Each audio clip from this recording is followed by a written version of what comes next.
All right, hey everybody, welcome to the Harris XL400P Extreme. This is the new handheld 800 megahertz radio.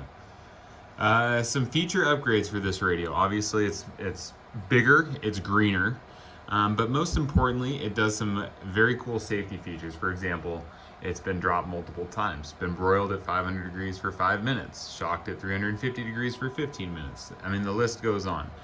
It's waterproof, drop proof, and relatively fireproof. So the good news is that if you're using this radio, there's a chance that it's not going to break on you physically. The other cool thing that it does is it's a tri-band radio, meaning that it can do our usual RF red and gold, but also V-Fire, so we can use it on our local area wildland assignments. This video is an overview of the buttons and the layout, and we'll get more into the specific features in the other videos. So to start with the keypad, so standard 1, 2, 3, 4, 5, 6, but as you see though, there's a navigation pad kind of right in the middle. The navigation pad's how we move around the radio, and the middle button is select, 5 or select, right? So if you push it, it wakes the radio up, and then if you push it again, it enters the menu. As you can see, I'm scrolling through the menu with the navigational pad here. The soft keys are across the top. Back would be this one here, so I'm going to leave this menu and go back to the home screen. The keypads all have functions and they're laid out in the radio reference guide.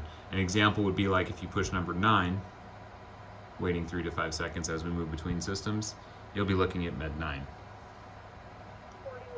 9. One thing that's new to this radio is we've moved the home button now to the top. It's this green button here. You'll notice also on the top is a screen that displays what channel you're on. And remember, the screen is inverted so that when it sits on your hip pocket, you can see what the screen is from or what channel you're on from the top. Additionally, you'll notice that the color changes as we roll through channels. So starting with red in A1, moving to orange as it turns orange, and then finally gold as it turns gold. PS Fire 1's all the way in the back, so we'll navigate all the way over there, and it's green. Also new to this radio is the collar switch, so A, B, C, and D. The radio reference guide was redesigned to show you what channel goes where, but just understand that every time you move this collar switch one click over, you get another 16 channels. So another way to look at it might be you have 16 channels in A, 16 channels in B, 16 channels in C, and 16 channels in D. Lastly, this is the volume knob over here, and underneath it is the lock switch. So when you push it, you'll see a lock icon come up on the bottom of the radio there.